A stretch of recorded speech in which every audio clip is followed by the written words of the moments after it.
जय Hind. Russia आणि भारत या दोन राष्ट्रांच्या मैत्रीचं सर्वोत्तम उदाहरणापैकी एक असणारा ब्रह्मोस मिसाईल.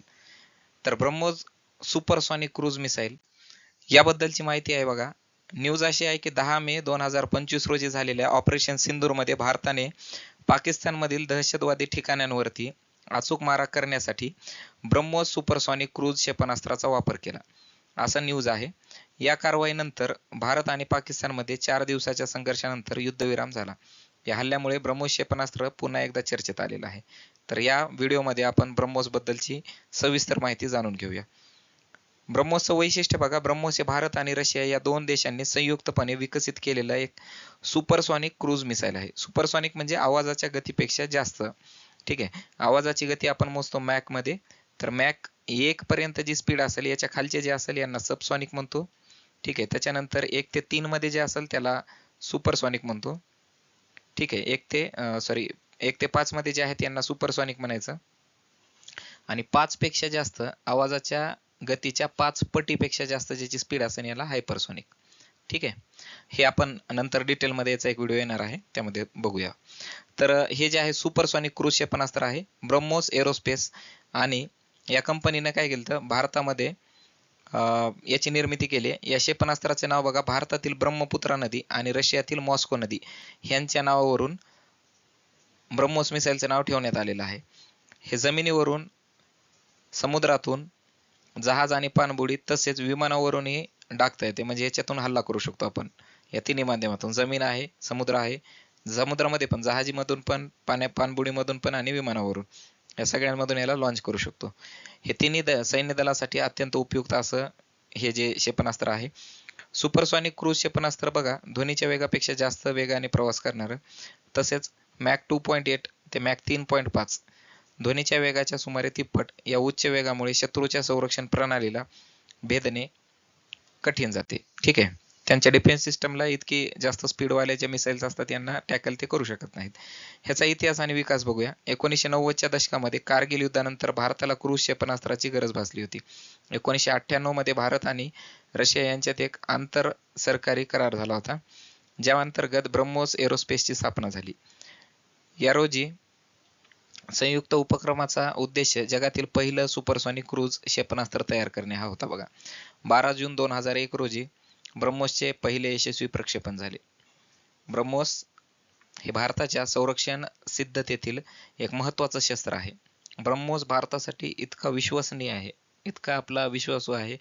आपण बऱ्याच आता सध्या काही देशांना आपण त्याला विकत आहेत, आणि आपल्यासाठी हा इतका महत्त्वाचा विश्वासाचा आहे की आपण याला युद्धाच्या बाबतीमध्ये डोळे झाकून याच्यावर विश्वास ठेवून याचा वापर करतो. त्याची उच्च गती, त्याची अचूकता आणि त्याचा विविध प्लॅटफॉर्मवरून डागण्याची क्षमता, यामुळे ते शत्रूसाठी एक मोठं आव्हान आहे. नौदलाच्या ताफ्यात ते प्रमुख शस्त्र म्हणून ओळखले जाते. ऑपरेशन सिंदूरमध्ये याचा वापर झाल्याने भारताच्या आक्रमक क्षमतेची आणि निर्णायकपणे संरक्षण करण्याच्या भूमिकेची जाणीव सगळ्या जगाला झालेली आहे. आता बघा, ह्याच्यामध्ये काय काय सिस्टम असतात. सगळ्यात महत्त्वाचं आहे वॉरहेड. वॉरहेड म्हणजे ज्याच्यामध्ये आपण स्फोटक घेऊन जाऊ शकतो. आता याच्यामध्ये जर बघितलं तर समोरचा जो भाग असेल त्याच्यामध्ये वॉरहेड असेल. ठीक आहे. 200 ते 300 किलो इतक्या वजनाचे उच्च स्फोटक किंवा सेमी आर्मर भेदणारे वॉरहेड म्हणून वाहून नेण्याची याची क्षमता आहे. ठीक आहे. 200-300 किलोचा RDX असेल किंवा जे काही आपण स्फोटक म्हणून वापरणार आहेत, 200-300 किलो नेतो म्हणजे ही भयानक कॅपॅसिटी झाली. ठीक आहे. त्याच्यानंतर प्रपल्शन सिस्टम, याचं प्रणोदन सिस्टम जे आहे ह्याच्यामध्ये 2 टप्प्याचं इंजिन वापरतात बघा. पहिल्या टप्प्यामध्ये सॉलिड रॉकेट आहे, आणि दुसरा जो टप्पा आहे याच्यामध्ये सुपरसॉनिक वेगामध्ये पोहोचतं. पहिला टप्पा त्याला सुपरसॉनिक वेगामध्ये पोहोचते, आणि दुसरा टप्पा जे आहे याच्यामध्ये लिक्विड फ्युअल रॅमजेट आहे.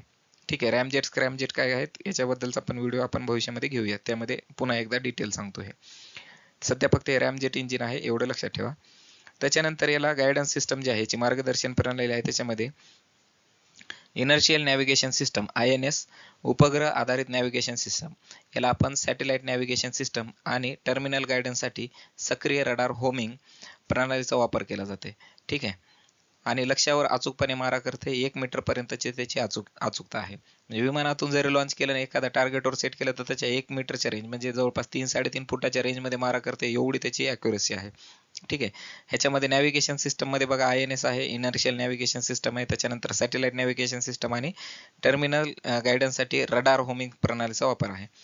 ठीक आहे. त्याच्यानंतर बघा लॉन्चिंग प्लॅटफॉर्म आहे त्याचे कुठून कुठून लॉन्च करू शकतो, जहाजावरून, पाणबुडीवरून, ठीक आहे. त्याच्यानंतर जमिनीवरून आणि त्याच्यानंतर ट्रकद्वारे पण याला लॉन्च करू शकतो, ठीक आहे. याला टेल म्हणतो आपण, आणि लढाऊ विमानाद्वारे. तर इतक्या म्हणजे याची वर्सटाईल आहे बघा, कुठून पण लॉन्च करू शकतो, भयंकर विश्वासू आहे. आणि त्याची किंमत बघूया आपण. फायर अँड फॉरवर्ड सिस्टम वापरतात याच्यामध्ये. एकदा डागल्यानंतर त्याला पुढील मार्गदर्शनाची आवश्यकता नसते. म्हणजे आपल्याला त्याला एकदा जर लॉन्च केलं तर त्याला पुन्हा सांगण्याची गरज नाही. ते स्वतः टार्गेटला शोधतंय. त्याच्यामध्ये जे रडार सिस्टम आहे ते त्या टार्गेटला शोधणार आणि त्याला ते ज्या दिशेने जात असेल त्या दिशेने त्याला फॉलो करून त्याला हिट करण्याचा याच्यामध्ये कॅपॅसिटी आहे. रडारला चकमा देण्याची क्षमता आहे याच्यामध्ये. लो रडार सिग्नेचर, कमी रडार क्रॉस सेक्शनमुळे शत्रूच्या रडारला ते लवकर दिसत नाही. हे बघा, ह्याचा आकार तुम्हाला दिसतोय एकदम असा पेन सारखा दिसतोय ना. तर हे रडार मध्ये येत नाही. जर ह्याच्या जागी ह्याला मोठे असे विंग असते विमानासारखे, ठीक आहे, तर कदाचित हे विमानाला त्या दुश्मनांच्या रडारला दिसू शकलं असतं. पण याच्यामध्ये तसे न दिलेले हे छोटे छोटे फिन्स दिलेले आहेत, इथं दिसतात बघा तुम्हाला. त्यामुळे हे रडार मध्ये येत नाही. इतकं छोटं क्रॉस सेक्शन असल्यामुळे रडार मध्ये येत नाही ते. त्याच्यानंतर ब्रह्मोसच्या विविध आवृत्ती आहेत, त्याचे व्हेरियंट्स आहेत बघा. ब्रह्मोस ब्लॉक 1 नावाचा एक आहे. जमिनीवरून आणि समुद्रावरून डागण्यासाठी 290 किलोमीटरच्या एवढ्या रेंजमध्ये ते मारा करू शकते.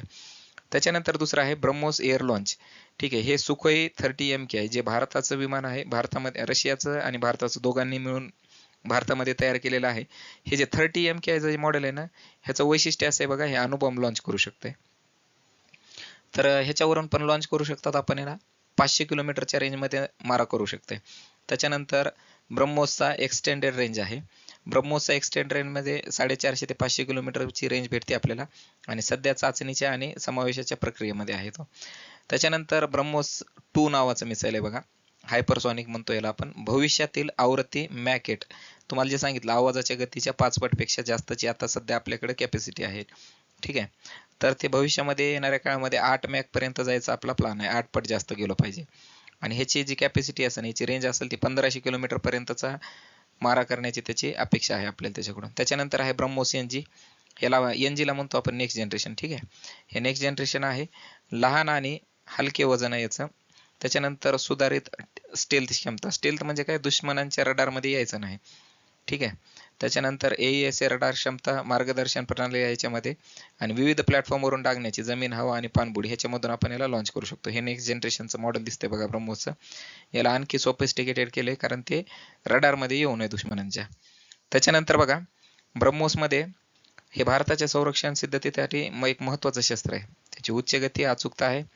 त्याच्यानंतर ऑपरेशन सिंदूरमध्ये आपण ह्याचा आता नुकताच वापर केलाय, त्यामुळे हा विषय चर्चेमध्ये होता, त्यासाठी आपण याची माहिती घेत आहेत.